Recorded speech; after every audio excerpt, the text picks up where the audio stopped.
Big chance for Garner. First minute, 20 seconds played. Hopefully this will continue.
Let me know your score predictions in the chat. I'm really hoping for Everton to do well in this fixture.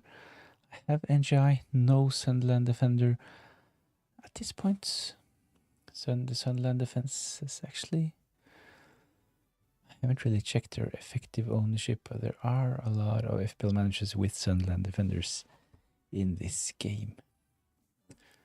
So hopefully Everton at least can score. Hello, my friend. How are you? I'm just fine, thanks. What about you? Do you have any players in the Monday Night Football Sunderland against Everton?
We predicted Haaland getting more than one goal, even almost got...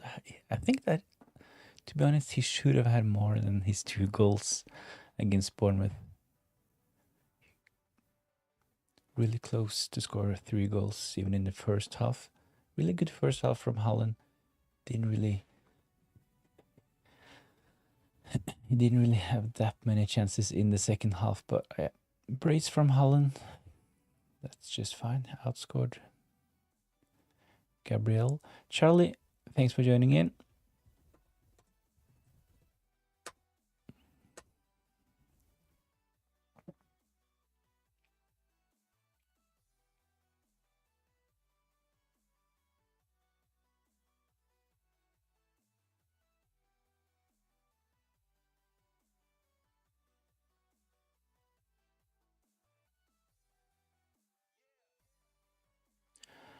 Why do you have Rodon? Try selling him because his upcoming matches are difficult and he won't get many points. But one of the reasons why I have Rodon is because he is only priced at 4 million. He hasn't really started that many games for my FPL team this season. Kind of annoyed that I didn't start Rodon in game week 9, where he got 13 points. He was on my bench. will most probably bench Rodon this game week after using my transfers. I'm really tempted to do something like Kudus to King, Delict to Gabriel.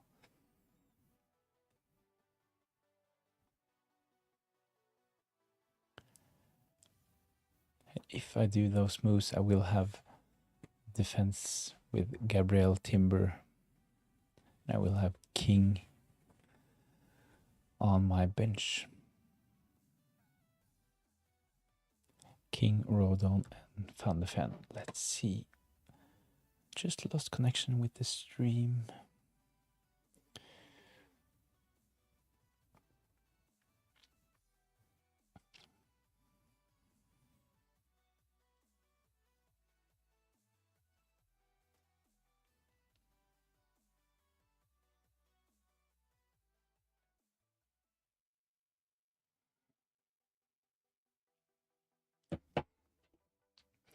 Welbeck or Thiago, my attack is Haaland, Krupi, and Richarlison. I think Krupi might be a super sub for Bournemouth, but who should I sub in for Richarlison? Richarlison, he is definitely a sell. We know that Kulumani, he is back. Solanke will be back soon as well. So Richarlison, he is not favored at the moment. So it makes sense to sell Richarlison. I think probably Welbeck at this point while he's fit. He is actually one of the most lethal attackers in the league. But the main problem with Welbeck is that he usually gets injured. He's really injury prone, but now that he's fit, they have decent fixtures. Welbeck starting up front for Brighton on penalties. I think that probably Welbeck is a... It's really close, but I think Welbeck is the better option. Where are you from? Norway.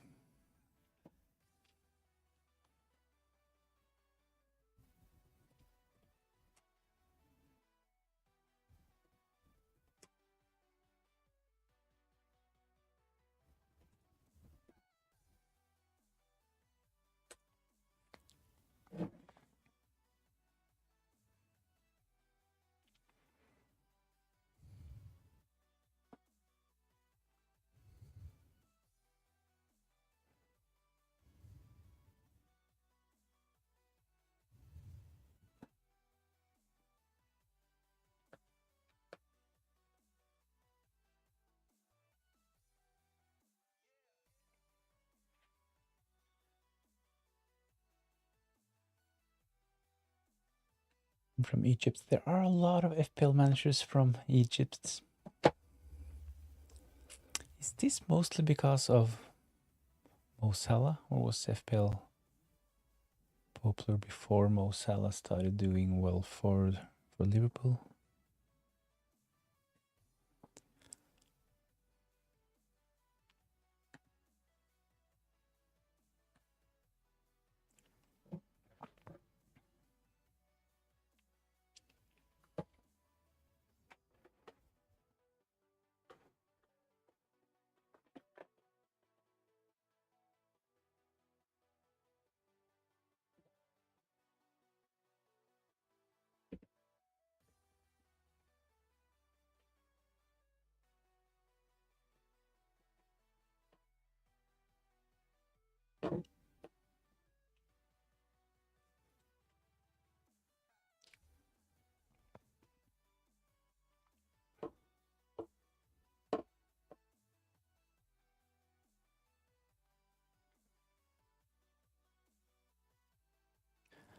I'm from Egypt and Salah is better than Hala. Well, I'm not sure if we only go by this season, but definitely when we go like 5 to 10 years back, Salah is probably still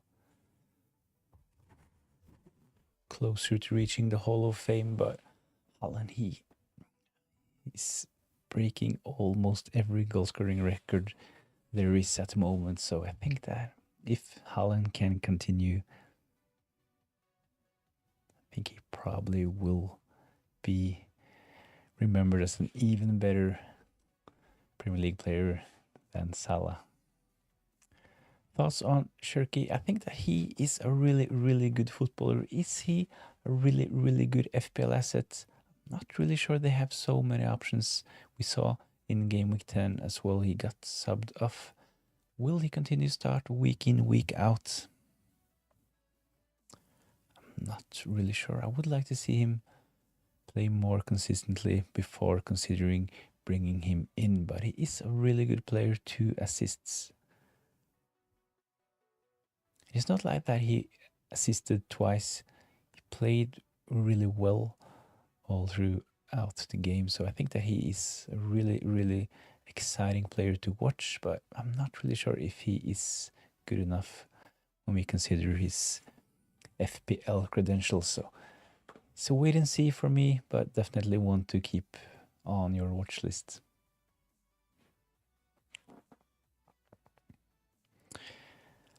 12 minutes played of the Sunderland Everton game. I'm really, really hoping for Everton to do well.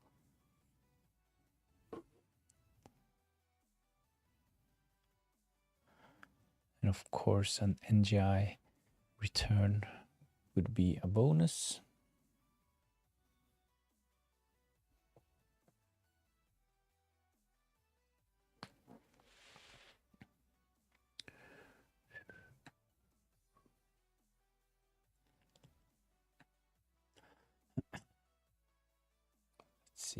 Let's see.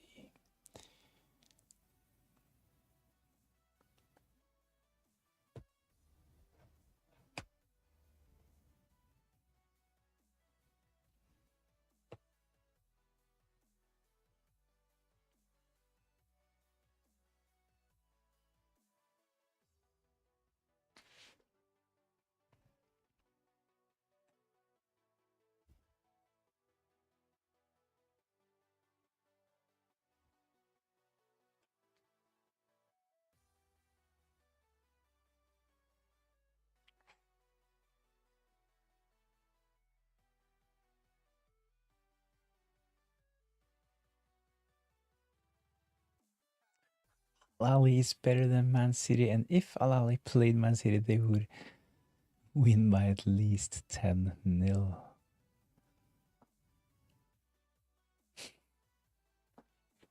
Didn't they participate in the FIFA Club World Cup this summer?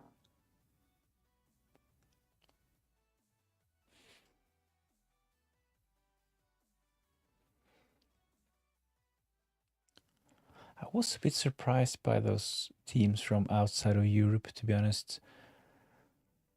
Were a lot of quality players in those teams, but yeah, Chelsea won the tournament. I think Cherokee is Ndiaye, but instead of having washed out Beru, he has one of the best strikers in his team also, minus the penalty kick and minutes. Yeah, I agree, they are kind of similar to how they play. Great touches, great in small spaces, can take on a man. So you're probably right, but the minutes, the penalties. Ooh. Wow! What a goal from Ndiaye. Yes! What a goal. 1-0 Everton. Great goal from my midfielder Ndiaye.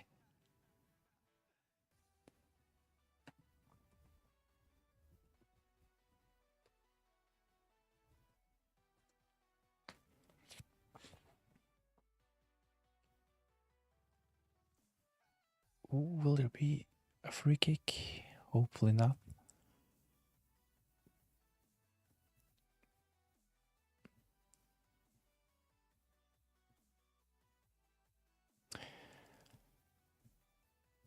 DSR, I have Grealish and Dewsbury Hall in my team, and I have 69 points already. Great. Might be goals from Grealish and Dewsbury Hall as well, but first goal scored by Ndiaye. It was a really, really great goal. Picked up the ball, took on 3 players with his left foot from the edge of the box, curled it right behind Roofs, 1-0 to Everton.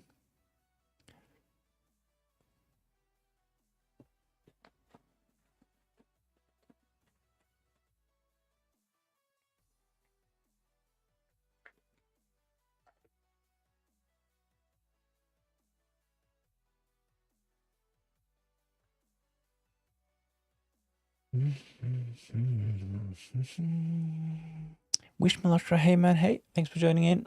Sending my team.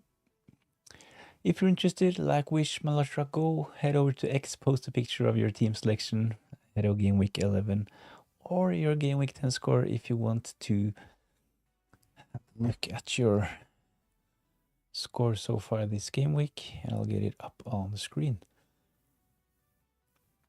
Al Ali has 12 Champions League titles and Man City has 1, meaning they are a weak team. Yeah. And when you put it like that, you're probably right. I did check the Opta power rankings before the FIFA Club World Cup. They didn't really tend to agree with your assessment of Al Ahly's strength compared to Man City, but yeah.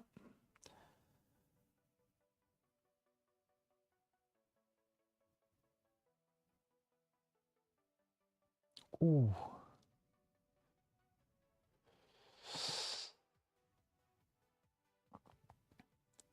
That must be close to a red card.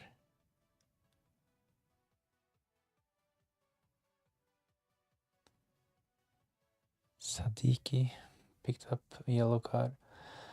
Great team. I'm hoping for a Tarkovsky hole tonight. Well, at least Everton, they are 1-0 up. Last time I did, so this is my second time doing a watch along like this. Last time it was 2 weeks ago, watching the West Ham game playing against Brentford. I was really hopeful for something from West Ham. I had Pakita in that fixture, was really hopeful for a return, but West Ham, they were awful against Brentford. Brentford won, I think it ended 3-0, I think. Also, anywhere I can send my team and you can let me know your thoughts. Definitely head over to X. I'll take a look at some teams in a minute. Wish Malhotra, he has already posted his team. So head over to X, find my Game Week 11 early Q&A post. Barry proving to be better than Beto already. The team looks better, yeah. But on the other hand, I've seen Everton play a lot this season, and I think sometimes they're better with Beto. So I think it's kind of hard to tell. But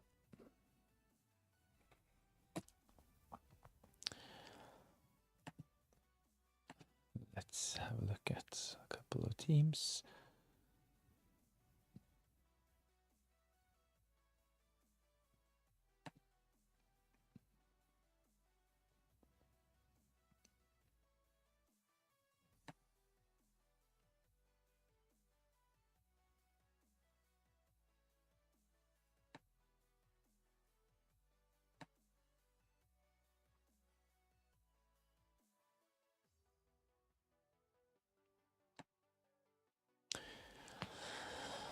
So let's see. This is Wish Malhotra's team in the chat.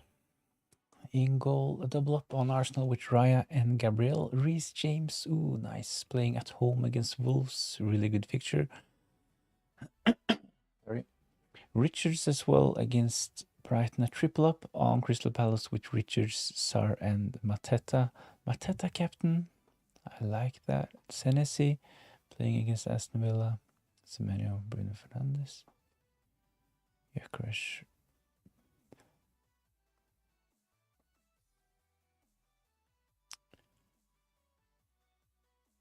I might. Yeah, of course, you know about Yekresh, he is yellow flagged. We need some more information from Arsenal on Yekresh, but I have Gyökeres as well. I'm not really sure if I'll keep him or if I'll just transfer him out. So of course the fixture is good against Sunderland. We see in Everton they just scored against Sunderland as well. So Everton, they are 1-0 up at the moment. I will most probably go against Erling Haaland with the captaincy this game week as well. I don't have Mateta. I think that he is a really good captain option this game week, so go for it. I might actually captain João Pedro. Now I know it sounds crazy, but 4 free transfers with this team. Sent on X, nice.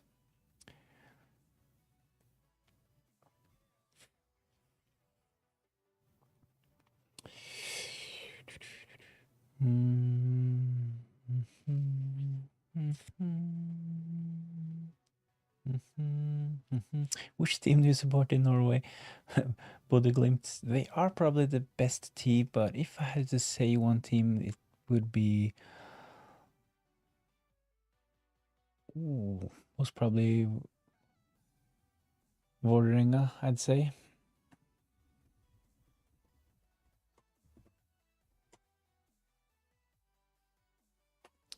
They are like the closest team. I have actually watched a couple of their games this season.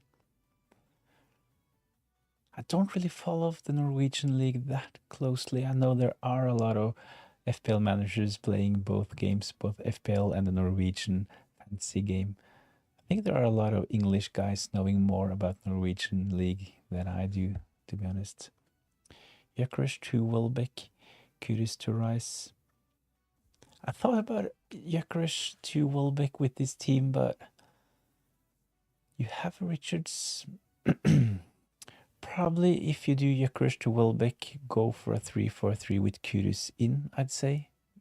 That's, of course, an option. I wouldn't have Welbeck playing against Richards, but I think this team is really strong. So you have 4 free transfers. It's not like you have to make a transfer just to use it.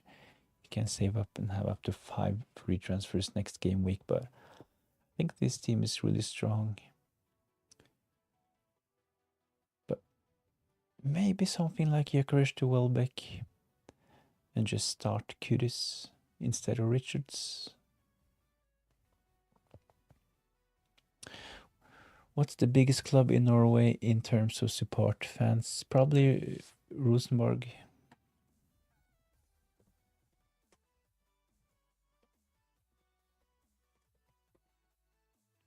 But they haven't really done that well in the last 5 seasons. Bodø/Glimt, they have like taken over.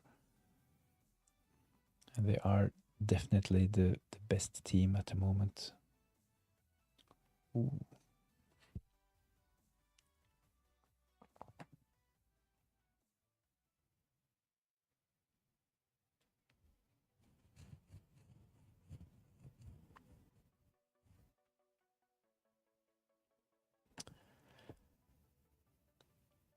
Kudus to Rice is an option as well, so maybe something like Gyökeres to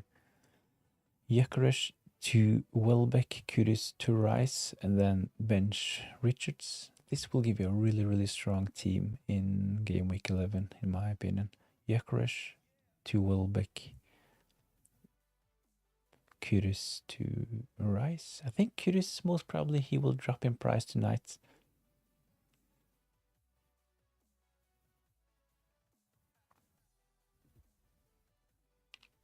So 25 minutes played in the Sunderland against Everton game. Everton, they have looked really good so far in the first 25 minutes. Goal scored by Ndiaye, who just got a free kick, got fouled by Renildo.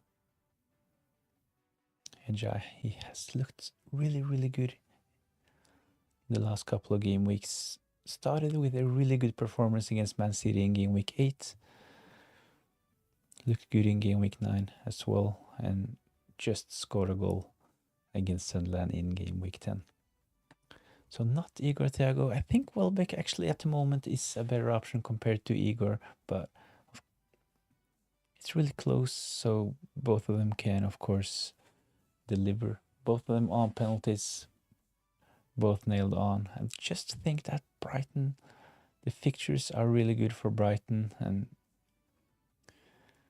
they have looked good going forward. Thing is that Brentford, they have been a bit on and off so far this season. They looked really great in game week 8 against West Ham, but once again, this was against West Ham.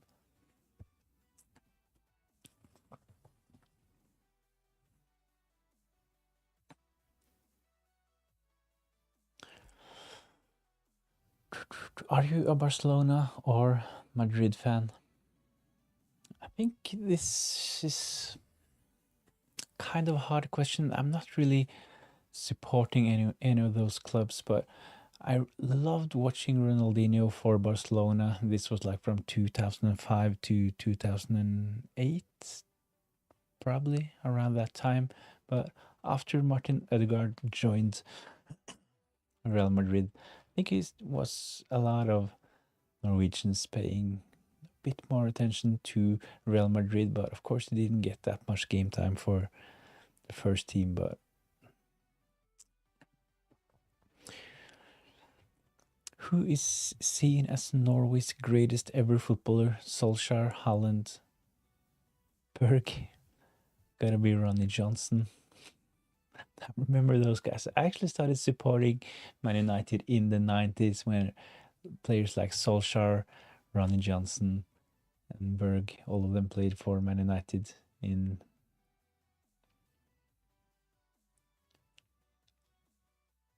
was it like late 90s, I think. Solskjaer, obviously, he played there for like 15 seasons, so.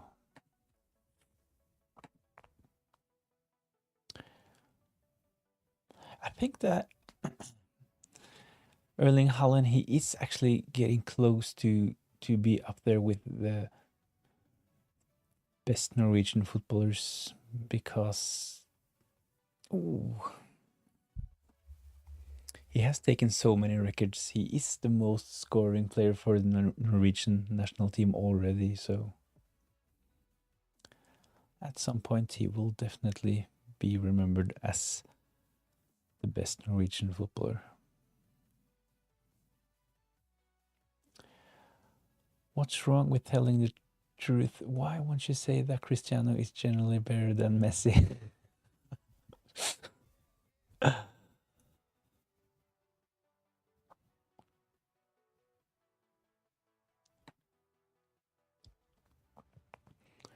So if it's a Messi Ronaldo thing, I think my favorite out of the two would be Messi, to be honest. Even though I have supported Man United, as mentioned, from mid 90s.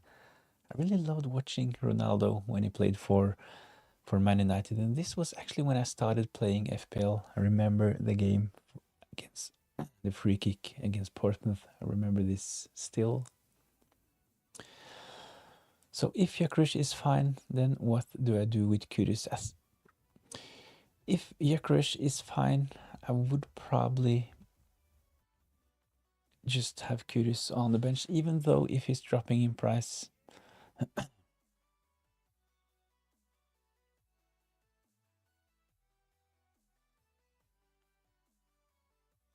would just take the price drop, keep Kudus one more week, and do something like Kudus to Gakpo in game week 12.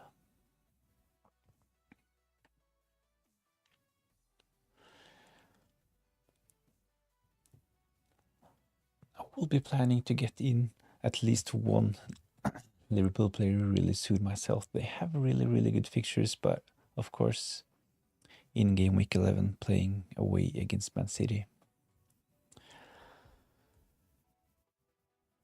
I try to avoid this. Can you speak Arabic? That's not something I can, unfortunately. Can you speak Arabic?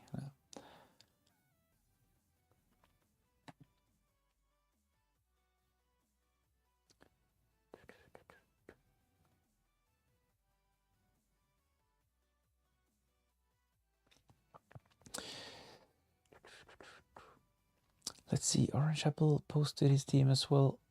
Let's have a look. Would you do Calafiori to Gabriel? So my first thought is that this sounds really sideways, but of course Gabriel has done so well recently.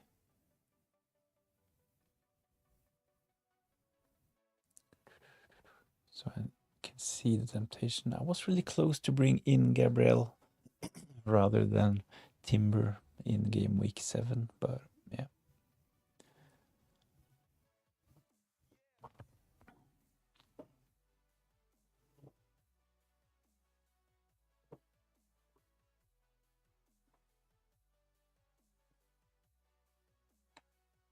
How's this? Let's see if I can get the bench in as well.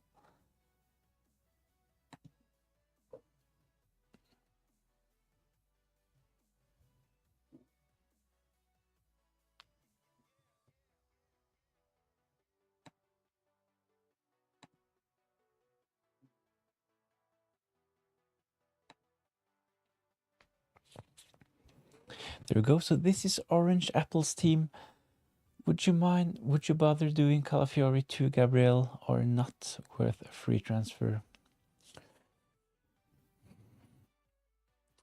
Van Dijk still a good pick for 6 million with upcoming Liverpool fixtures. I think from game week 12 Van Dijk is a really good option. It's not like Liverpool have been solid defensively, but I think at some point they will start picking up clean sheets.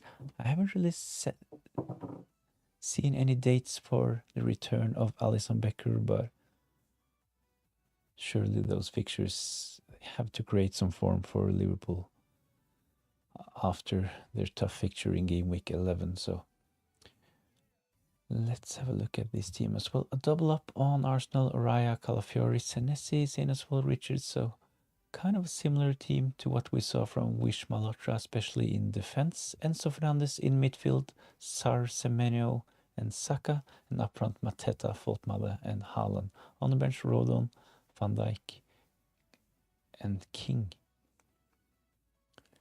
So Orange Apple already have Van Dijk in his team. I would definitely not sell Van Dijk at this point.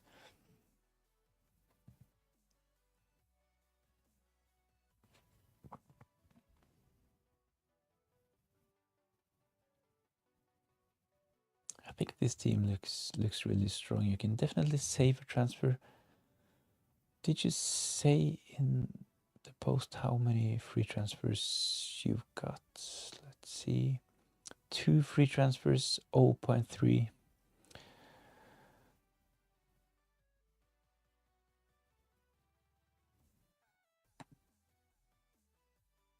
I think with 2 free transfers and 0.3 in the bank, I think I would just play this team in game week 11. I think it looks really good. Haaland captaincy, of course, he is really in form at the moment. Did well in game week 10, of course, with a brace. Should have probably had another return. And as mentioned, Liverpool, they haven't really delivered, especially considering their defensive ability in the last game week. So Haaland captaincy, I would be tempted to take a punt with the captaincy in game week 11. Someone like Mateta, maybe even Enzo Fernandez on penalties for Chelsea, playing at home against Wolves, but yeah, it's your decision, and I would definitely keep Van Dijk. I know it feels kind of weird benching one of the most expensive defenders in the game, but at this point, I know that a lot are planning to bring in Liverpool assets from game week 12 and onwards. So seeing that you already have a Liverpool player in, I think it's time. I think it's a good decision to just bench him in game week 11 and then have Van Dijk ready from game week 12 and onwards.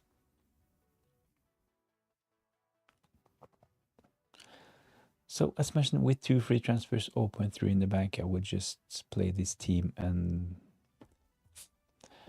save my transfer and have 3 free transfers going into game week 12. Of course, unless we get any injury news in the press conferences ahead of the deadline.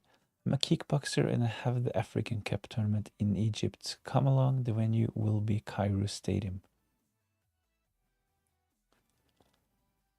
Sounds nice. So how many spectators are allowed into the Cairo Stadium? Sounds like one of those really, really big stadiums. 80 to 100k stadiums.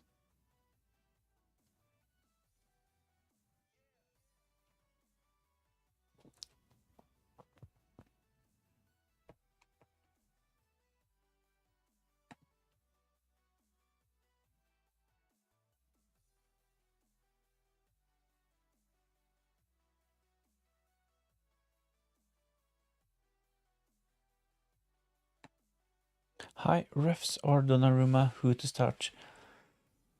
Ooh, 2 tough fixtures for both our goalkeepers. I would go Donnarumma. You would feel really bad if you had Donnarumma on the bench if he gets a clean sheet, and if you have refs in goal if he blanks. But on the other hand, if you have Donnarumma in your starting 11, if you have refs, the cheaper alternative on the bench with 6 points, you would probably just take that as a bonus. I'd also be tempted with a captaincy punt, but no one really stands out, to be honest. I think Mateta and Enzo, as mentioned, are decent options, but if Saka scored in game week 9, I'm sorry, in game week 10, he would probably be considered by a lot as well.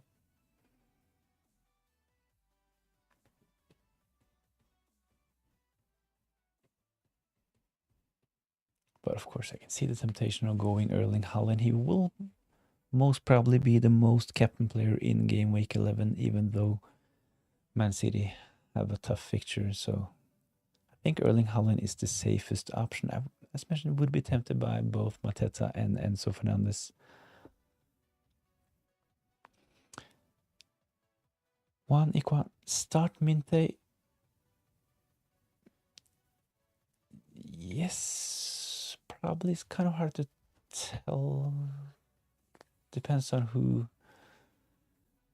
you're putting on your bench, but I think that if you have a Crystal Palace defender, Minte is probably not the best option in game week 11, but he has looked really good for Brighton recently, so definitely one to consider.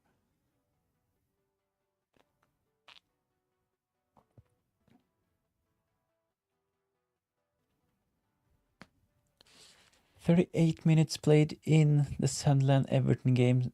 Everton, they are 1-0 up. Great goal from Ndiaye. Let's have a look at how many points I have at the moment.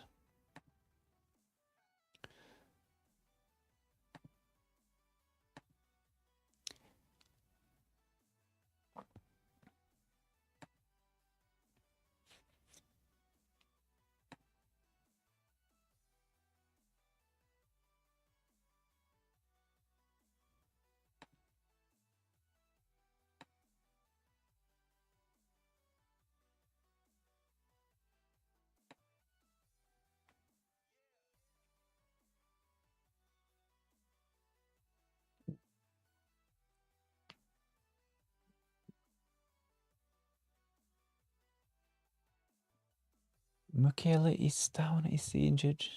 Doesn't really look good.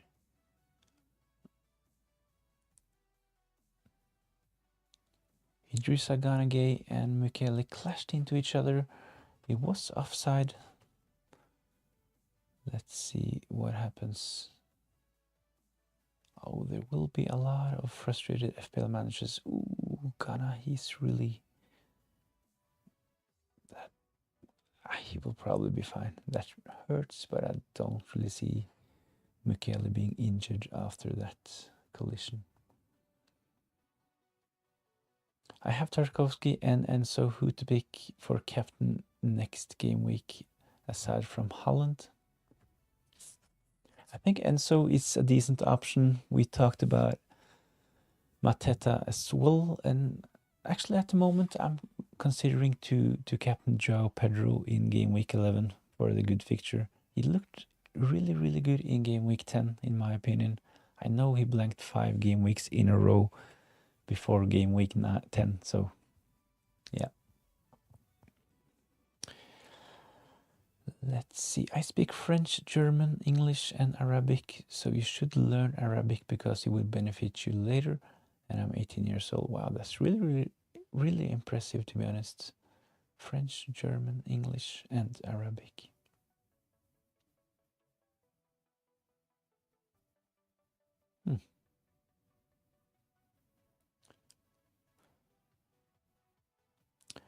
Well done.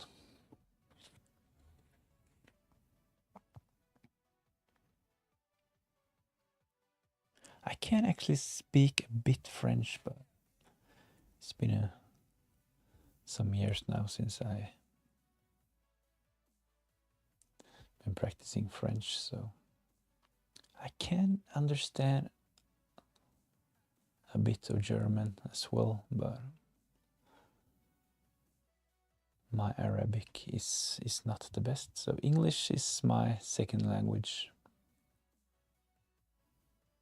I'm still learning German, yeah. I had French for like 5 years, I think, at school.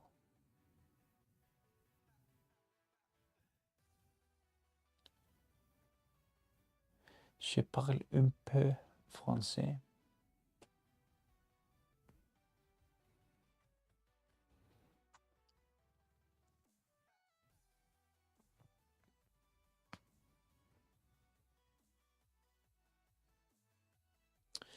So at the moment, I'm on 81 points, a game week rank of 2.1 million.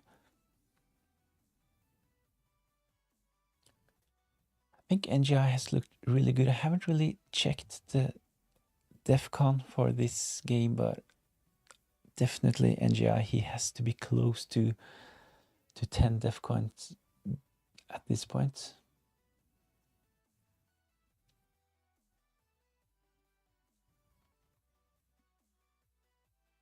Let's see.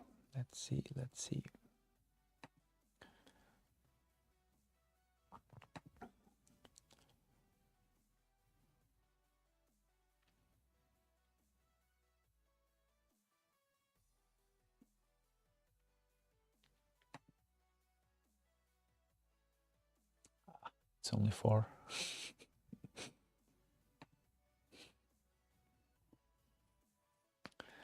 So Will Keane has actually reached 10.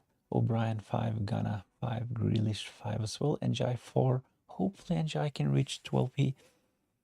I think that he has looked really good so far in the first half.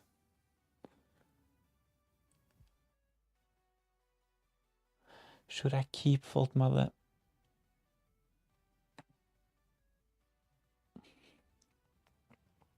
I think it's a bit early to sell Fault Mother. You probably got him in ahead of this game week or last game week, but he has been the most transferred in player ahead of both game week.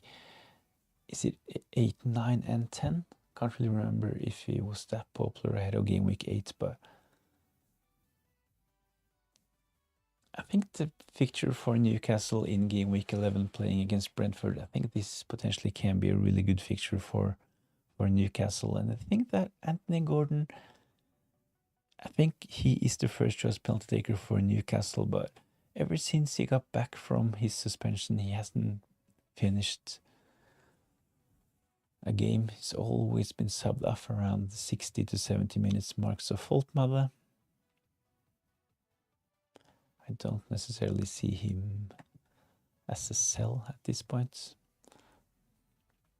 Newcastle, tough game in game week 12 against Man City, away against Everton game week 13, and let's see, in game week 14 playing against Spurs. I would just keep Foltmale, to be honest, save the transfer, try to get in a player from Liverpool in game week 12.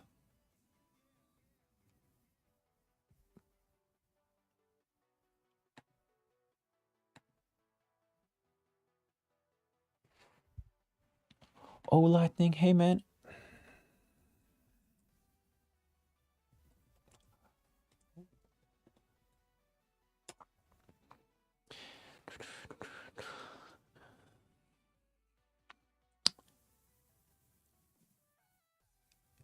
Quel est ton nom? Wie heißen Sie? How old are you? I think both in French and German you asked my name, right? How old are you? My name is Eric.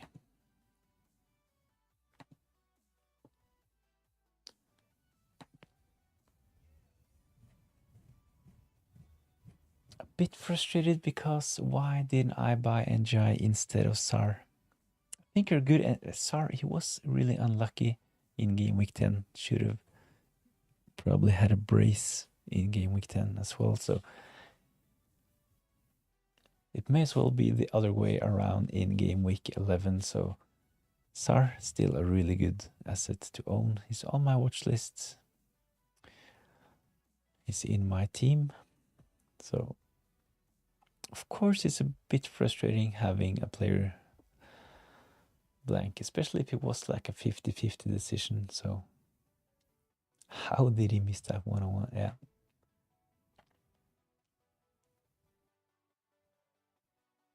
Halftime, Sunderland 0, Everton 1. Ndiaye, the goal scorer. So, as you can see, I had Sar in that game as well.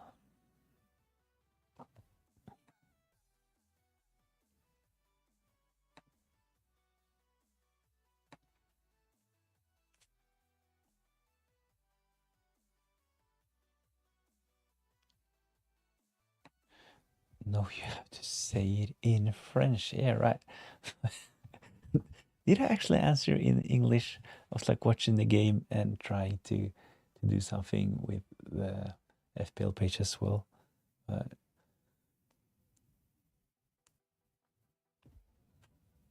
Yeah. Je m'appelle Eric. Je m'appelle. Can't really.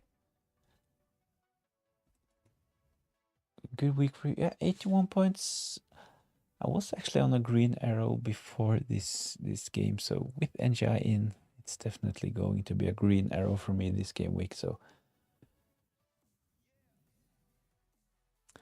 the rank is getting a bit better. It's not quite where I want it to be. I'm like around 3 million at this point, hoping to reach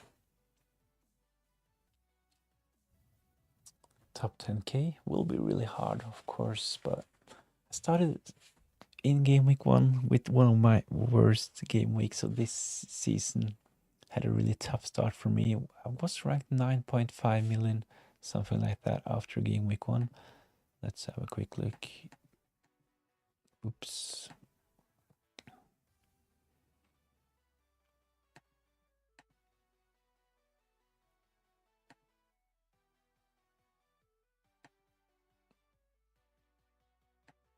Oof, that was game week 5. Was a terrible game week. Let's check my game week 1 score. 28 points for me in game week 1.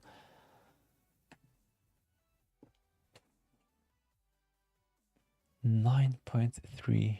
So a really terrible start. On paper, this team didn't really look that bad. Barry and Beto are exactly the same people. We discussed Barry and Beto, and I kind of agree they are really similar. Sometimes Everton look really good with Barry on the pitch. Sometimes they look so much better with Beto. It can be the other way around the next game week. So didn't realize our defense was that bad. Actually, our whole team is bad. I remember I said as soon as I sell Joe Pedro, he'll score. Well, it happened, and he has Wolves next week, and he looked really, really good as well. I know he hasn't really taken any shots for the last 5 game weeks, but in game week 10, he was actually the player with the highest amount of shots in the box. He had 5 shots in the box. Should have gotten more returns. At least an assist. I'm actually considering to captain Joao Pedro in game week 11, to be honest. But let's get this terrible game week 1 score away. But I had Saka, Cole Palmer, Watkins, Jared Bowen, Mateta. Took a punt on Wirtz as well. Virgil van Dijk sells a lot of solid, proven FPL assets, but failed massively in game week 1. So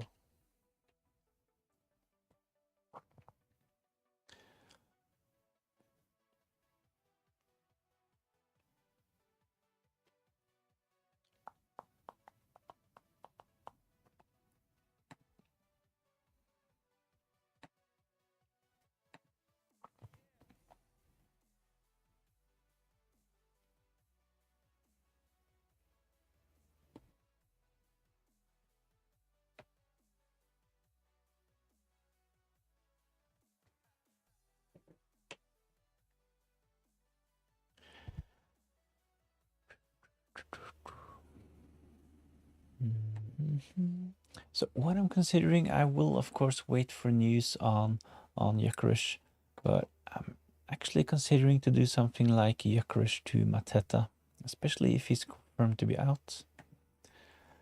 Let's see, Gyökeres to Mateta. This will give me 1.9 in the bank.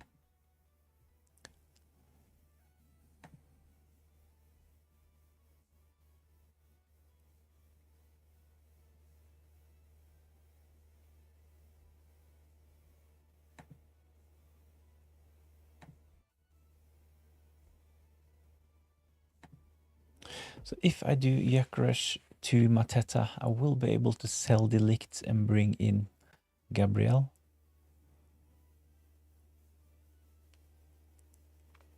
Another option is to, if Gyökeres is fine, if we get some news about Gyökeres and if he will most probably start against Sunderland in game week 11, I will most probably do something like Kudus to King and still do the De Ligt to Gabriel move.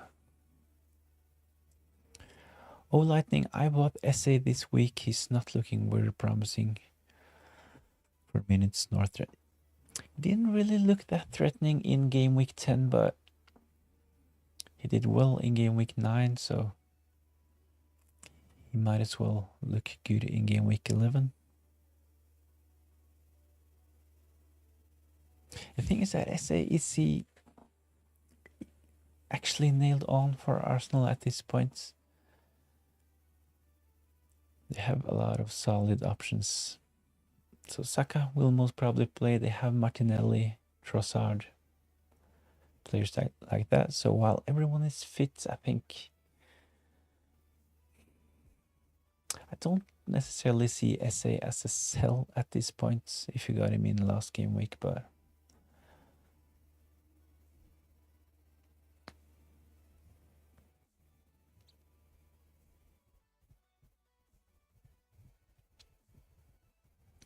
oh, I think Marmouche was a disappointing punt. I had him into, yeah. It was really, really frustrating because I was expecting him to start, to be honest, in the first couple of game weeks. Right after I sold Marmouche, this was in game week 3, I think. All of a sudden, he started for Man City. He scored a couple of goals as well. When Ødegaard is back, I think I'll move him on. Yeah, makes sense. Another option from Arsenal is actually Rice.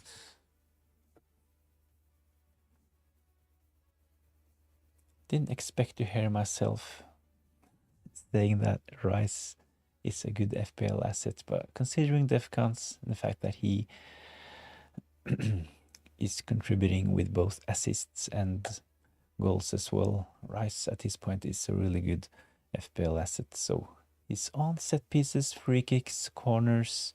He has potential to pick up defensive contributions. So if I were to choose between Essay and Rice at this point, I would probably go Rice. The thing is, with Rice, I would never consider captaining Rice, I think. I just remembered I captained him in game week 1 for Wolves, scored 4 goals, but he was benched. Yeah, I actually captained Jared Bowen. I thought that the fixture was really good for West Ham playing against Sunderland, so they had so many new players, so I was expecting Sunderland to struggle, but Sunderland, they actually won that fixture. I think it was 2-0, something like that.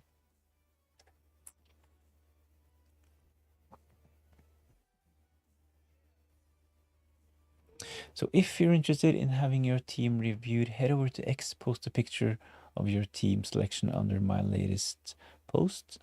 I'll get your team up on the screen. On the screen at the moment is actually my team. I don't have Mateta in at the moment. I have Gyökeres, but after doing Gyökeres to Mateta, I can't sell De Ligt and bring in Gabriel. So if Gyökeres is out, if he's ruled out for game week 11, Gyökeres to Mateta, De Ligt to Gabriel will most probably be my 2 transfers. If Gyökeres is fit, if he looks likely to start in game week 11 against Sunderland, I will do something like Kudus to King and still the De Ligt to Gabriel move. I had Jared Bowen too, and once I sold him, he went on that run of goals we've seen. We've been so unlucky. I kind of agree. It has been a really frustrating season so far. Jared Bowen, he got 9 points back to back just after I sold him, I think, something like that. I have actually had Sar benched for 2 of his goals as well. Of course, started Sar in game week 10, but he blanked. Mateta got the goal. When I had Mateta in my team, he blanked for 3 straight game weeks, while Sar did well. So hopefully in game week 11, Sar can do well. I'm actually close to bring in Mateta, but as mentioned, Mateta, he is actually not in. I have Gyökeres, I have De Ligt, but Gyökeres to Mateta, De Ligt to Gabriel. If Gyökeres is fine, I will do Kudus to King. I will still do De Ligt to Gabriel. Will at some point consider doing Timber or Van de Ven to a Liverpool defender. So if I decide to sell Timber, but this is not ahead of game week 11, possibly game week 12, 13, something like that, I will consider Timber to Van Dijk or Van de Ven to probably Konate. I'll send my team. Let's have a look.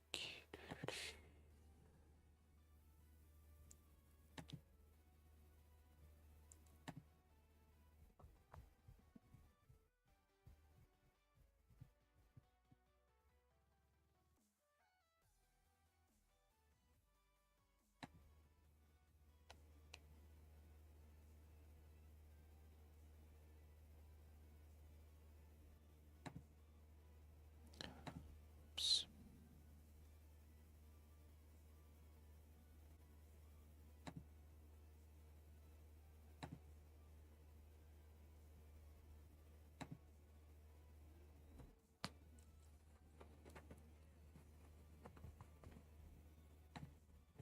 Wait, why might you sell Timber? It's not that Timber is a sell, to be honest. It's just the fact that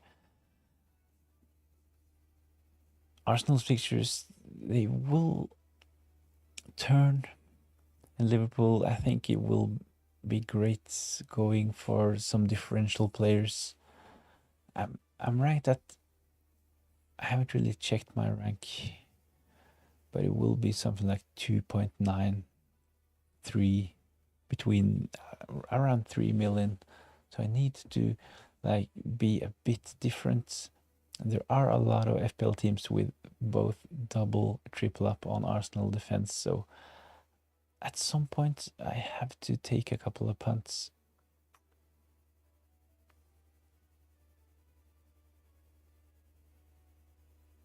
So as long as I have Gabriel, I think I can survive without Timber. And when the fixtures gets even more congested, I think that at some point Timber may see some rotation as well. Ben White can of course play there. They have Miles Lewis Kelly as well, so I think Timber, of course, definitely a player to keep, but I think that moving Timber on and getting in someone like Van Dijk could be an option. But this is of course just my early thoughts and planning ahead. So I will not do this transfer this game week, but potentially in game week 13, as mentioned, probably even later, 14, possibly. So this is O Lightning's team. Let's have a look. Timber is in as well. Raya double up on the Arsenal defense. Munoz, Senesi, so solid defenders. Semenyo, Esse, Bruno Fernandes, Gakpo, and Sar. So this team is actually well set up for the upcoming fixtures. Tough game for Liverpool in game week 12, but I'm sorry, tough game for Liverpool in game week 11, but as I've talked about a couple of times so far on this stream, Liverpool have really good fixtures from game week 12. Home to Nottingham Forest, I think, in game week 12, and good fixtures afterwards as well. So I think that at some point Liverpool will come good. Gakpo actually looks like he is the best value Liverpool asset at the moment. I think he will continue starting. I was really expecting Liverpool to line up with something like Salah on the right, Alexander Isak as their number 9, and Ekitike on the left. But at this point, it looks like Gakpo is actually more nailed on compared to Ekitike and Alexander Isak. So at that price, Gakpo a really, really good option. Van Dijk, of course, he will play every minute, and he has attacking threats as well. So look at the game. Did I actually forget? Oh no. Look at the game. While looking at O Lightning's team, I forgot to look at the game in the Watchalong. Granit Xhaka scored for Sunderland. Didn't really see that goal, but it's 47 minutes played, so right after halftime, Sunderland, they have equalized. It's 1-1 Granit Xhaka. If he can continue deliver attacking returns consistently, he might be one of the best value assets in FPL this season. He has the potential to pick up defensive contributions, of course, on some set pieces. Granit Xhaka. Well done, owners. I'm done. People definitely have Xhaka in for Defcon. He's going to Hull.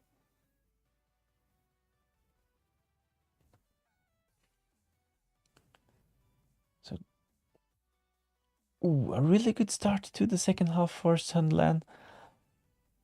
So for me personally, seeing that Sunderland scored, it's not the end of the world. There are a lot of people with Everton defenders, so for my rank in overall, this is probably good, but I don't really want Xhaka to score any more points.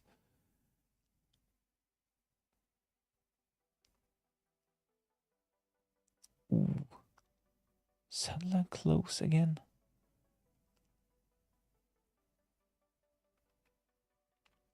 So after being by far the better team in the first half, Everton, they have started really shaky in the second half.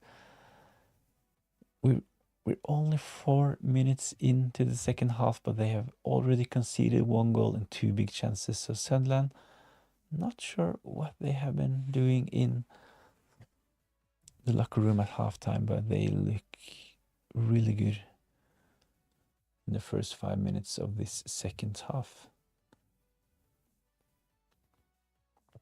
Soboslai might be brought in for SA later on. Yeah, decent option. He's like an all-rounder on some set pieces, especially the free kicks. He's really dangerous, and he can pick up defensive contributions as well. So I think at this point Soboslai is a good way to cover Liverpool, definitely. I think Mo Salah is probably a bit too expensive.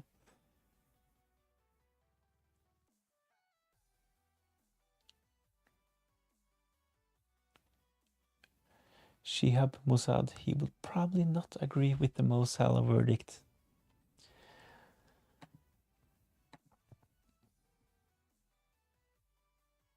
So let's see, what changes would you make to this team? As mentioned, I would just keep the Liverpool players, even though the fixture is tough in game week 11. So Gakpo, Van Dijk, perfectly fine options to have from game week 12. Triple up on Crystal Palace. Timber is in. SA.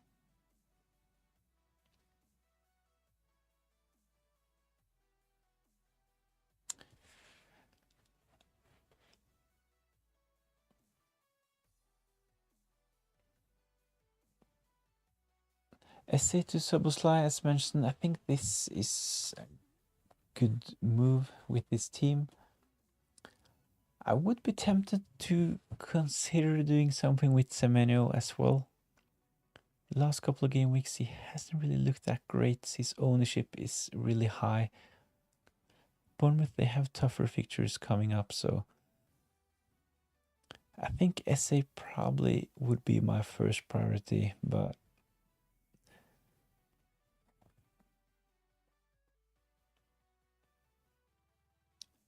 I think for so many owners, especially if you like to take some risk, I think that starting to plan for Semenyo out is probably a good idea.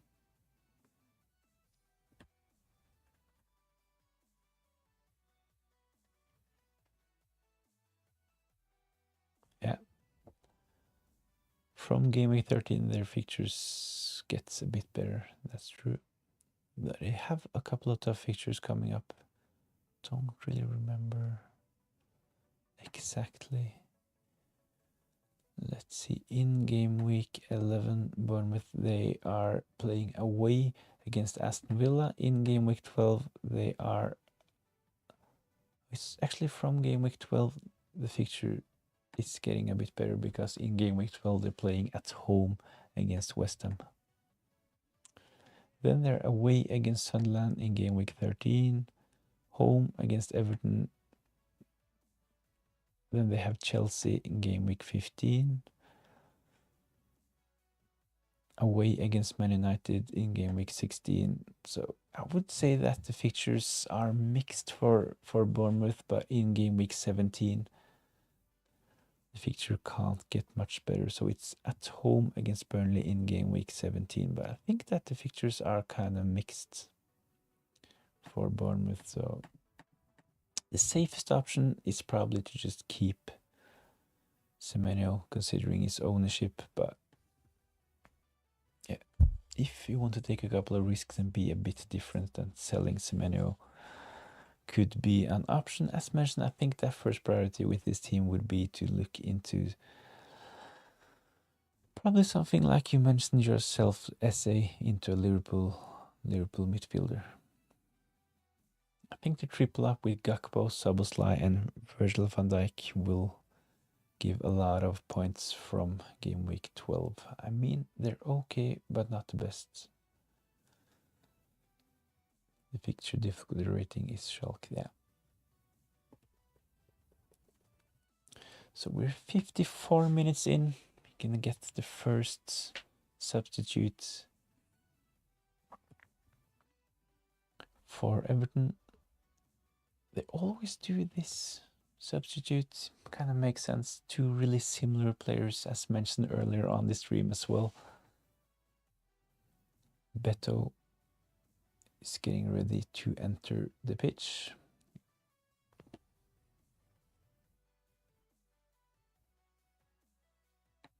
Any other City assets to look at for their upcoming run? I think a really interesting player is actually Cherki. We discussed him as well. Really, really good player. My only worry is that is he a really, really good FPL asset? And will he start week in, week out? That's my only worry, but if he can pick up even more starts, I think that at some point we might have to put Cherki on our watch lists. So it was said in the chat that Ndiaye and Cherki, they are actually quite similar. But Ndiaye, he has the minutes and he has the penalties. Cherki, on the other hand, he has Erling Haaland ahead of him, so he will get a lot of assists. There is a huge gap in quality between Beto and Barry compared to Erling Haaland. While saying this, Barry, he is subbed off. Beto is coming in. 55 minutes played. Oh, that's a really big chance for Barry in the first half. Ooh. Should have scored today.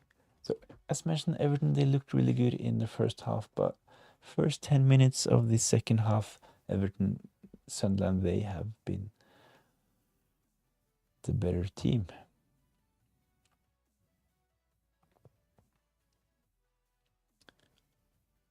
But I think this team is actually really good. Triple up on Crystal Palace. Really good fixtures for them, and they have a lot of good value FPL assets. So Munoz really attacking, can pick up clean sheets. We saw this in game week 10. Sar should have gotten something in game week 10 as well. Mateta, of course, one of the best forward options in my opinion. I'm tempted to bring in Mateta myself, especially if Gyökeres is not confirmed to be fit. So Mateta, Sar, Munoz, a really good triple up.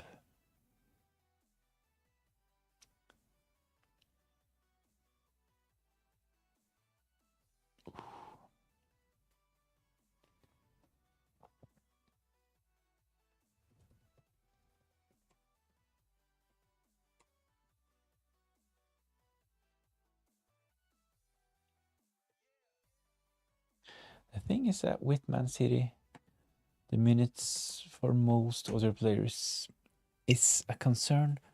I think at this point, Cherki, he can be a really explosive differential, as we saw in game week 10. Another steady option from Man City is Guardiola, starting most games, and he can, of course, pick up attacking returns as well.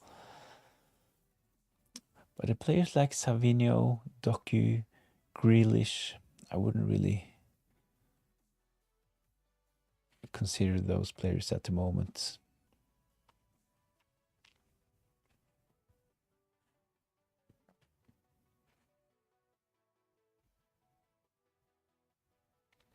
I spent 5 free transfer this week, and on a red arrow, so good to hear it's at least set up well. I think this team is really well set up from game week 12 as well. Especially you are like ahead of the curve with having both Gakpo and Van Dijk. And I will have to use a couple of transfers and possibly take a hit to bring in Liverpool players. So yeah, I think you're well set up for the upcoming game weeks. Run back to Marmouche punt. Yeah, exactly.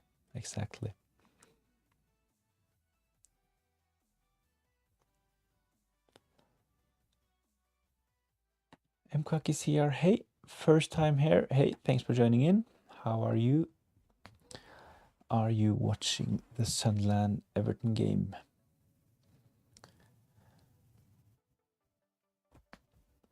Orange Apple interested with SAPIC reasoning because he's playing a deeper role.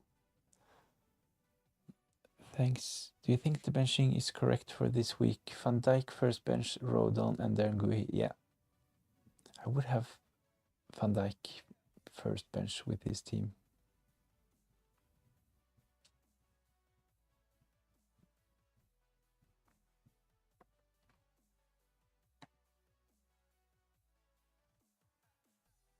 So Rodon possibly have the fixture is a bit better for Leeds, of course, playing against Nottingham Forest, but I would go Van Dijk first bench.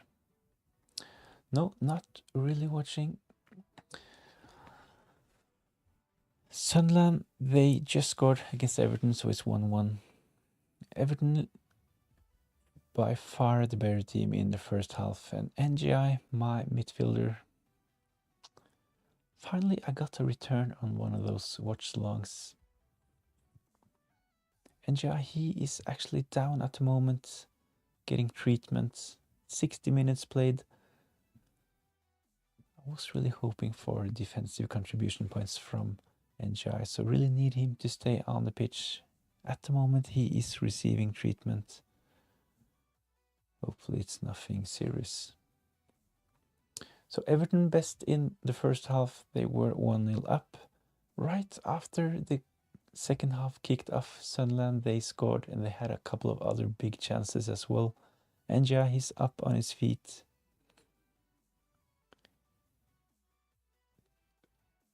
Seems like he actually has to come off. Ooh.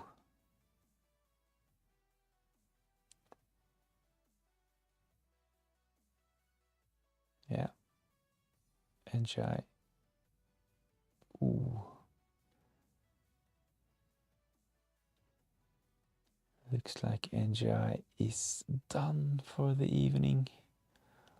Ah.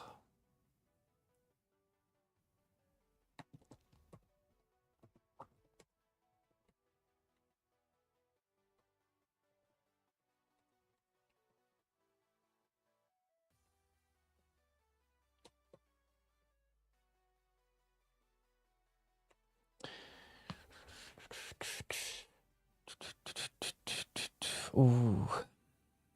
Was kind of a spanner in the works. I was really hoping for defensive contribution points from Ndiaye. He has gotten this a couple of times so far this season. Looked really good in the first half, but in the 60th minute, he had to leave the pitch with a small injury. He was walking by himself. Hopefully it's nothing serious, but yeah, we'll have to wait and see what's being said about this injury. It's almost 3 a.m. out there. Gotta sleep. Nice finding out your channel. Will subscribe and be part of your future streams. That's really appreciated. So I always do a Q&A the night before the deadline. It's usually on Friday night. So if you're interested, you're more than welcome to join in next time as well. So have a good night's sleep. Have a nice week, and maybe I'll see you on Friday.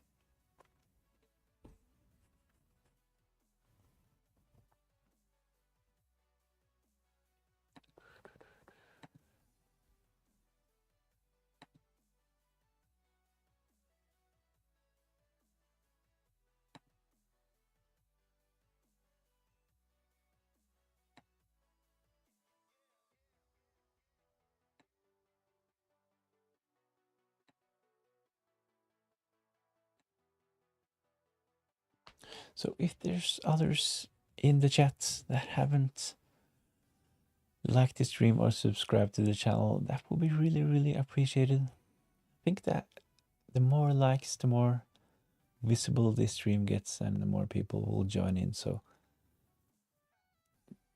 if you haven't done so already, please consider giving the stream a like. And of course, as MKakiCR, if you're interested, subscribe to the channel as well. I always do Q&A the night before the deadline. It's usually on Fridays. So if you're interested, join in.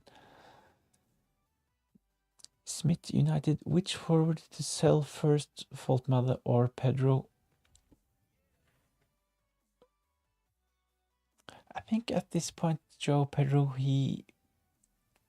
if you had Joe Pedro for some game weeks now, you most definitely just have to play Joe Pedro next game week, right, at home against Wolves, and then they have Burnley away. So I think Joe Pedro is definitely a keep. He looked really good in game week 10. He was one of the players with, I think he had 5 shots in the box. This was most out of every forward in game week 10. So Joao Pedro, he is a keep at this point. He can potentially be my captain. Let's try this on for size.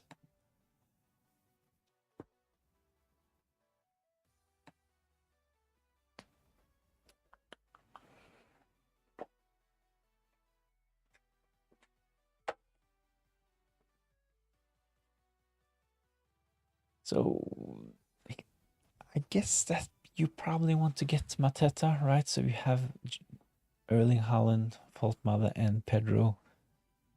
I don't think that this is the right time to sell Pedro. Faultmother playing against Brentford can, of course, deliver in this fixture, so I think it's kind of hard.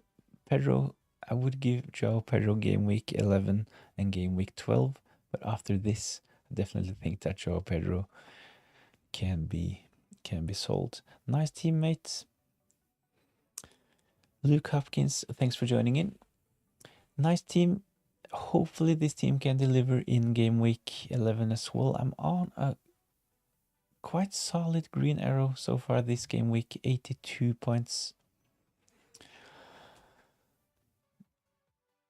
So my transfer decision, it kind of depends what Arteta says about Gyökeres. So if Gyökeres is out, I will sell Gyökeres and bring in Mateta, and I will upgrade De Ligt to Gabriel. If Gyökeres is fine, if it looks like Gyökeres will start against Sunderland in game week 11, I will keep him, and I will do something like Kudus to King, the Sunderland midfielder priced at 4.5.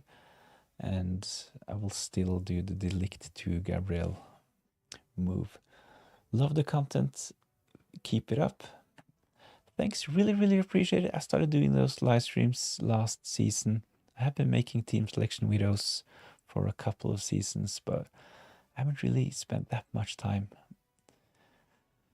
But this season I'm trying to be a bit more active, and it's really, really appreciated that you're saying that the content is getting better. Cheers, I went for Sar over Mateta as needed a differential and really wanted to get Munoz in to capitalize on his attacking returns. Yeah, I think Munoz is a really good option. I transferred Munoz in last game week. I did Pedro Porro to Munoz ahead of game week 10.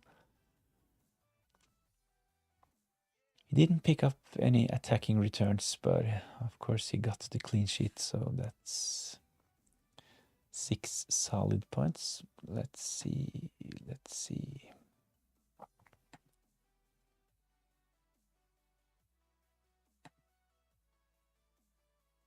82 points for me in game week 10.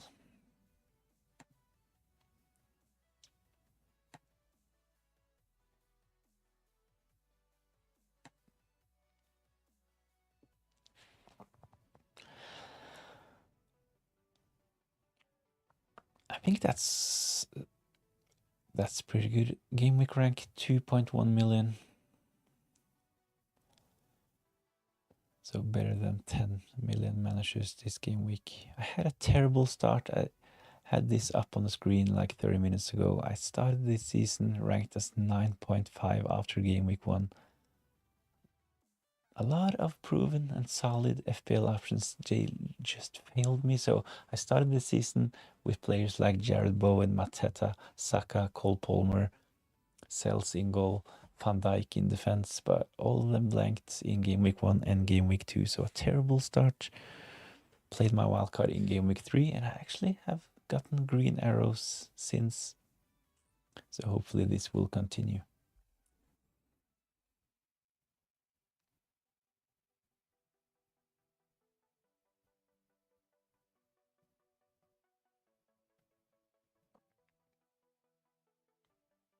Still 1-1.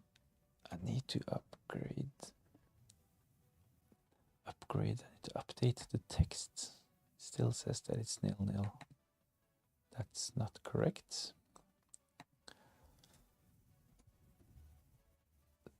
Sunderland 1, Everton 1. So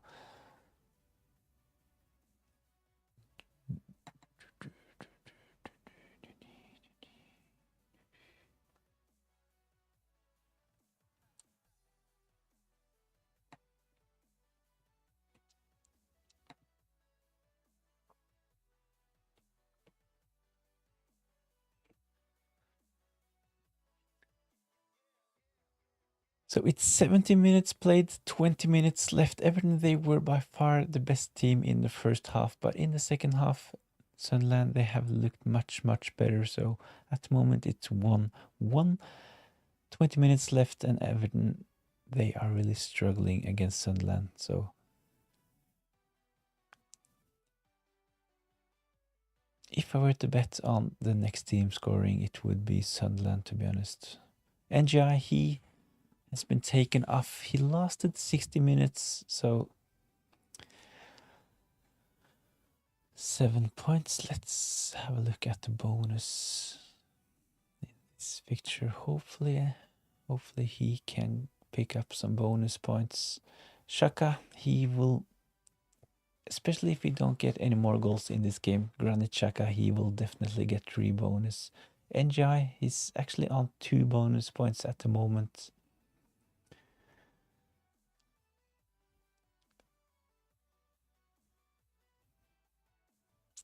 Defensive contribution points for both Ballard and Will Keane. Xhaka on 9, Defcons will probably reach 12. There's 20 minutes left. He only needs 3 more defensive contributions.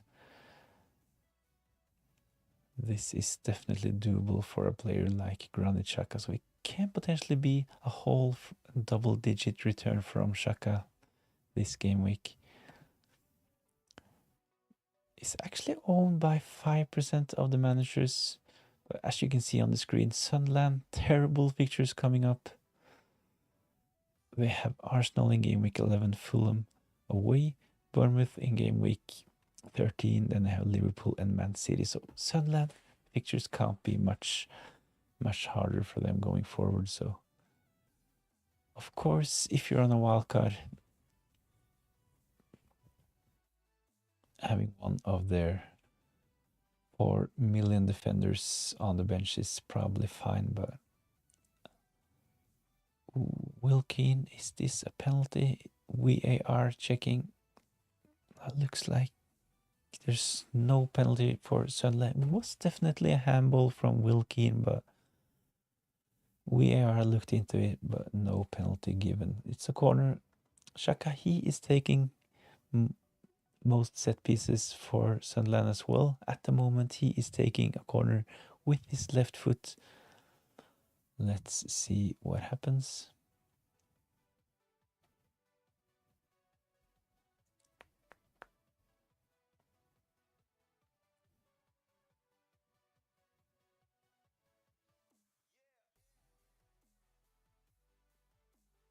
Ooh, big chance for Sunderland.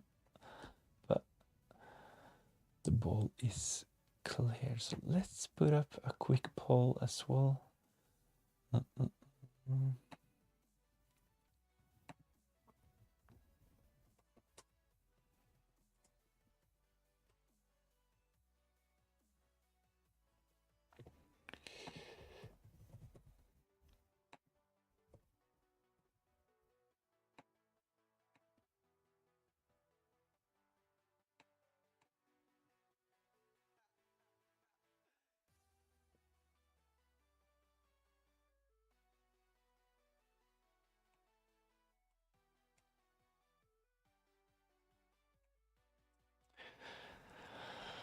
So who is your current game week 11 captain? Haaland at home against Liverpool, Mateta against Brighton, Saka Gabriel away against Sunderland, or do you have any other options in mind?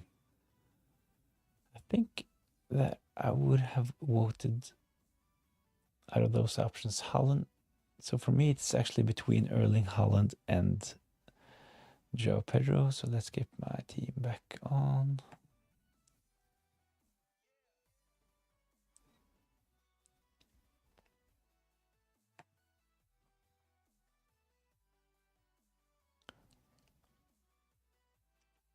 I'm really hoping that Ndiaye can keep at least one bonus point. That would be great. I would end game week 10 on 83 points. Solid green arrow.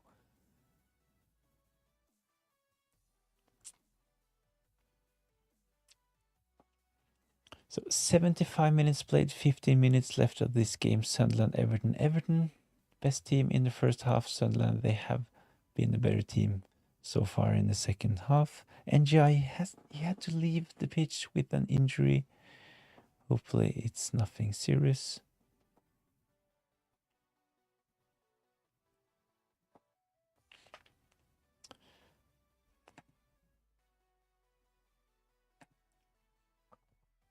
So when I'm looking at my team at the moment, Pakita at home against Burnley, is this something to consider for me as well?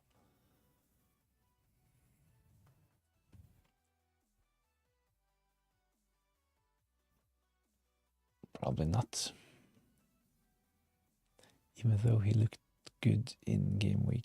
Oh, big chance for Sunderland again. Isidore should have done better. Oh.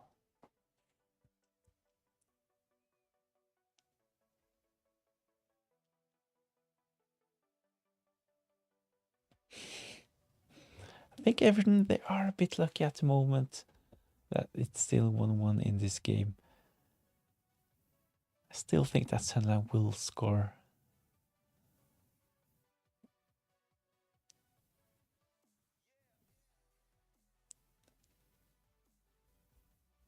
Everton, they will have to score. I think Everton will have to score one more goal if they want a point in this game, because Sunderland, they look really, really threatening at the moment. They're really going for it. Everton, they have enough by trying to defend.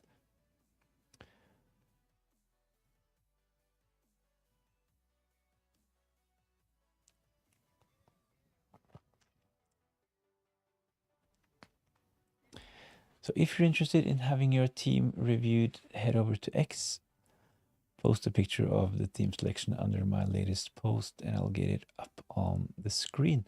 On the screen at the moment, my team selection ahead of game week 11. I will most probably do a couple of transfers ahead of game week 11. So if Gyökeres, if he is fit, I will probably just keep him. I will do something like Kudus to King and Delict to Gabriel. So I will have to wait for more news on Ndiaye as well. As mentioned a couple of times, he had to leave the pitch 62nd minute, something like that. So he got injured, not able to continue, but hopefully it's nothing serious. But if Ndiaye is out, maybe something like Ndiaye to King instead of Kudus, and Delict to Gabriel. So Rodon will most probably drop to my bench if I decide to do the Gabriel Delict to Gabriel move.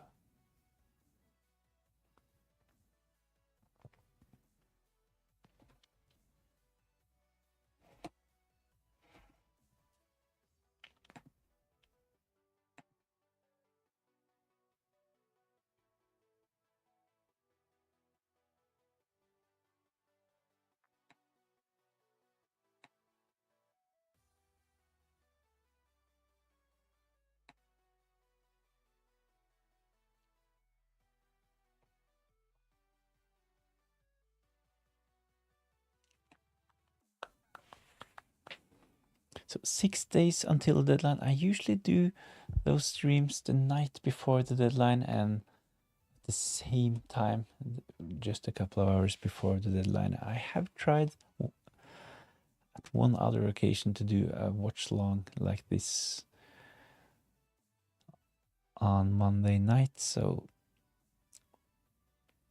I will try to continue with this as well. Oh, Pickford with the save. New corner for Sunderland.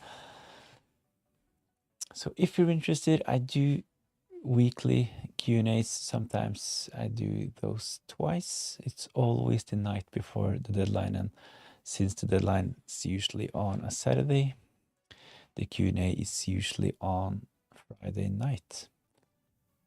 So I will actually try to do Monday night football watch-alongs and deadline streams as well, and I post weekly team selection videos as well. So, ooh, big chance for Sunderland. It was actually Mukiele. Looks like it could potentially be a penalty. He's holding his face.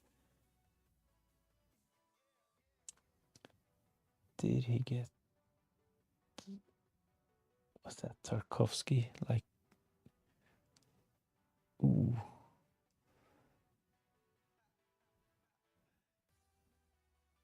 Ooh. I think this will be looked at by VAR. So Michele, he was reaching for the ball with his head. Was it Wilkeen trying to reach the ball with his foot? So he kicked Michele in the head. He's at the moment up on his feet, but I think it's probably a bit too soft to be a penalty. Cosmic Shadow, should I start both Gabriel and Timber against Sunderland next week? Yes. I think you will have to have a really, really strong squad to consider benching Timber and Gabriel. Gabriel, he should definitely start. He's in the form of his life, picking up defensive contributions, big attacking threats, and Arsenal, they are the best defensive team at the moment, so kind of depends who your other defenders are, but my first thought is that both Timber and Gabriel definitely should start game week 11. So Sunderland, they looked really poor in the first half against Everton, but in the second half they have looked a bit better. It's 8 minutes left. It's 1-1 between Sunderland and Everton. My midfielder Ndiaye, he scored the first goal. Great start. But in the 62nd minute, he had to leave the pitch because of an injury. So that's kind of a blow, but hopefully it's nothing serious. He's still on bonus points. Okay, thank you. I'll probably have to bench Senesi. Yeah, definitely start Timber and Gabriel ahead of Senesi.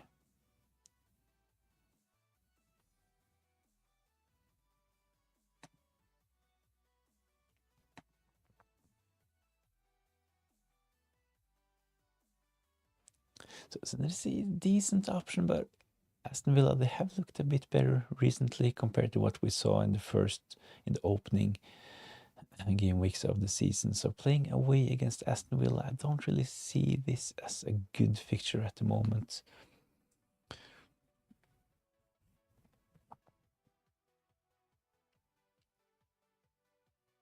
And the thing is that I think that Bournemouth, they are probably a bit overrated as well. I talked about this ahead of game week 10, that their defense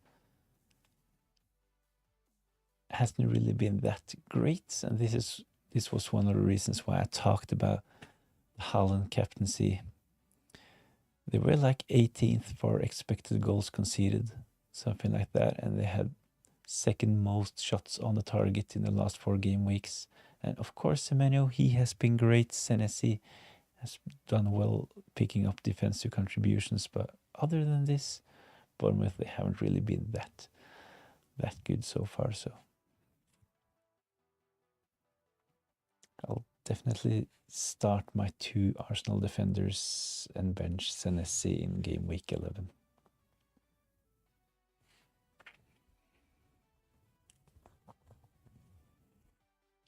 Is a 5-4-1 set and forget as Haaland becoming more of an option? I think that at least having 4 defenders starting most game weeks could be a good option. There are a lot of good defenders at the moment, and when we take a look at the lists of the players with most points, we can see that there is a gap between the forwards and midfielders and defenders. So of course Haaland is great. You want Haaland in for captaincy, right? But the defenders are good options as well.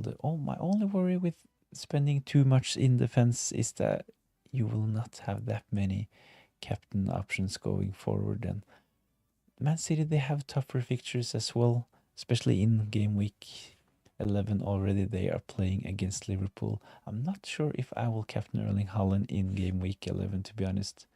Might actually be tempted by Joao Pedro, even though he's not a good option. He blanked for 5 consecutive weeks, did well in game week 10, but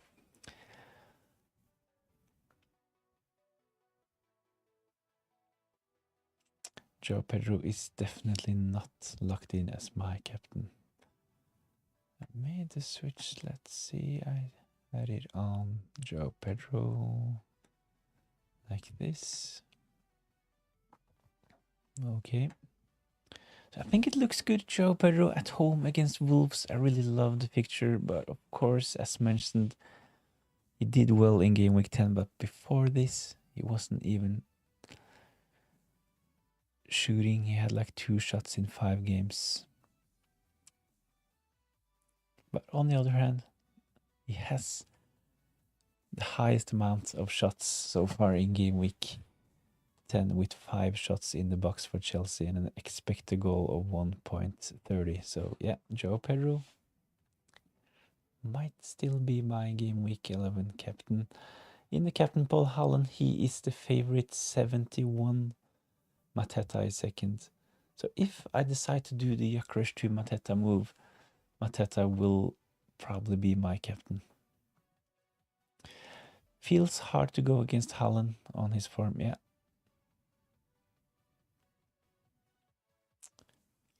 Definitely, but at some point we need to take some risks. At the moment I'm ranked 3 million. I'm not really satisfied with my rank, even though I actually had 6 green arrows in a row. Terrible start for me. Game week 1 with a rank of 9.5 million, that is. So at some point we need to take some risks and have some different players, at least trying to be a bit risky with our captain picks. So like Erling Haaland playing against Liverpool, this is definitely a game week where a captain punt is viable. So I think Mateta is a good option, even Enzo Fernandez on penalties for Chelsea while Cole Palmer is out. I think he is a decent option as well. I mentioned Joao Pedro, possibly Saka.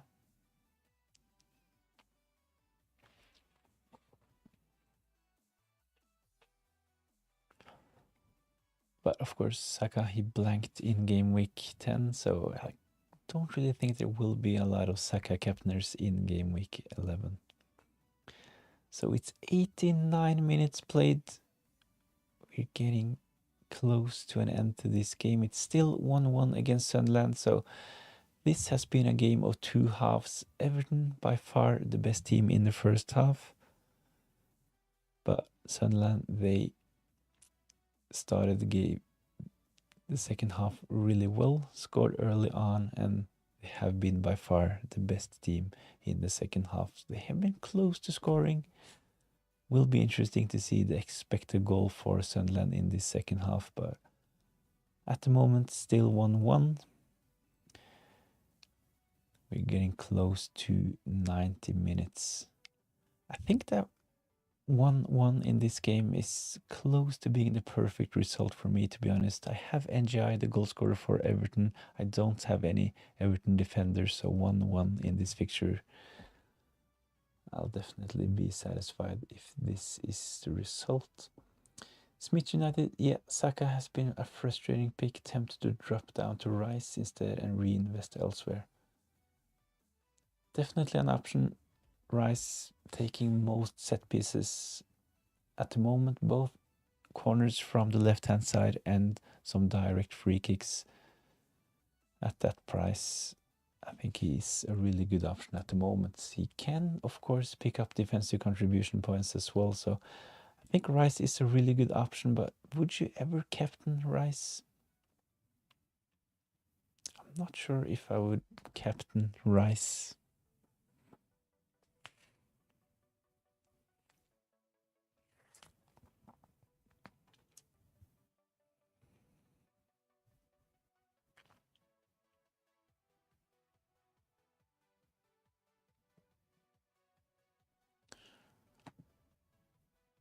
So let's take a look at the bonus points. Xhaka, he has been really good in the second half. Scored a goal. I think at this point that he will most probably have reached 12 defcons. He was on 9, but this was with 20 minutes left, so let's have a look. Xhaka, 50 bonus points. Ndiaye, 28. Not 50 bonus points, but 50 BPS. He will most probably get the 3 bonus points. Ndiaye at the moment is on 2 bonus. That would be nice. Xhaka, he actually is still on 12 defensive contributions. Wilkin, 16. Ghana, he has gotten DEFCON as well, so 2 extra points for Ghana. Not that he is an interesting FPL asset, but Xhaka is on 10. Still time for him. It's 6 minutes added on. We're 92 minutes in, so 4 minutes left of this game. Can Xhaka reach 12 defcons? Let's wait and see. Ndiaye, he ended the game on 5 defcons. I was really hoping that he could reach 12 like he did against Man City in game week 8, but I'm also amongst 3 million on rankings. Is differential captain the best way of climbing back up? Of course, there is a risk involved in going differential captain, especially at this point with Erling Haaland and his effective ownership being close to 150 to 200 effective ownership every game week. But I think that with the fixture playing against Liverpool, I think it's a good game week for a punt. Mateta, as mentioned, he actually has better attacking stats compared to Erling Haaland. He had an expected goal involvement of 4.50, while Erling Haaland had 3.50, so I think Mateta is a really good option. Oh, counter-attack for Everton, 2 against 1. Will this be... Oh, what are you doing? Oh.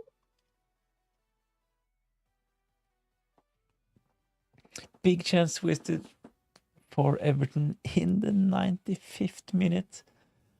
Oh, they came 2 against 1, but undecisive play.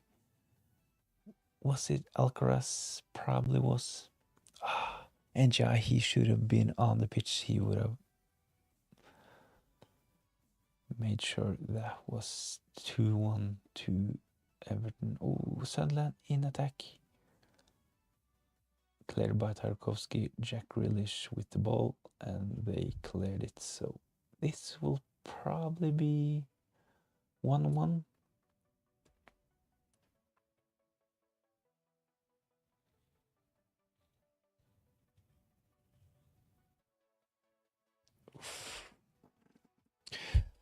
So is differential captain the best way of climbing back up? I think at least while we have a situation like this with Erling Haaland being captain by a lot of FPL managers at the moment, I think that at least when Man City and Haaland have a tough fixture, going against him is definitely a calculated risk. So I think that going against Erling Haaland to try to climb the rankings in game week 11 is a good idea, to be honest. So if you're feeling confident about some of your other players, I think a captain punt in game week 11 is a good idea. My only worry is that, let's have a look at my team. My other captain candidates, they don't really convince me. Mbumo playing away against Spurs. Spurs, they have done pretty well defensively in some games. They can actually keep a clean sheet against Man United. Sarr not on penalties, even though the fixture is good against Brighton at home. Ndiaye, Fulham at home, decent fixture on penalties, but he actually went off injured in the 62nd minute of this game, so I'm not even sure if he will play game week 11. We'll have to wait for some more news on Ndiaye. Paqueta, I really like Paqueta as a player. He scored a lovely goal in game week 10, but West Ham, can we trust them? They might actually lose against Burnley, so Joe Pedro is actually my captain at the moment. My only worry is that he's not on penalties, so it's between Joe Pedro and Erling Haaland for me. In the captain poll, Erling Haaland is on 75, Mateta is second, so if I decide to sell Gyökeres if he's injured, and if I bring in Mateta, I will probably captain Mateta. So if you haven't watched my game week 11 video, it will be really appreciated if you go check it out. My next Q&A will be on Friday night, the night before the deadline. The game is over. It ended 1-1. Sunderland 1, Everton 1. Goals from Granit Xhaka and Ndiaye. Actually, quite good result for me when it comes to FPL. I had Ndiaye, Everton's goal scorer. I don't have any Everton defenders, so it's actually good for my rank that Everton conceded a goal. There are a lot of Tarkovskis and Pickfords, stuff like that. So yeah, decent game. Hopefully you enjoyed this stream. Please consider giving it a like and subscribe to the channel if you enjoyed this stream. The next one, as mentioned, will be on Friday night, the night before the game week 11 deadline. My transfer plans is to sell Gyökeres if he's injured. If Gyökeres is fit, he will stay and play against Sunderland. If I keep Gyökeres, I will most probably sell Kudus. I will have to wait because Ndiaye, he was subbed off with an injury in this game. So if Ndiaye is injured, I will have to sell him instead of Kudus. So I will give updates in my team selection video ahead of game week 11, and of course there will be updates as well on Friday night. So thanks for joining in, and as mentioned, subscribe to the channel if you haven't done so already. Hopefully I'll see you on Friday, and have a nice week.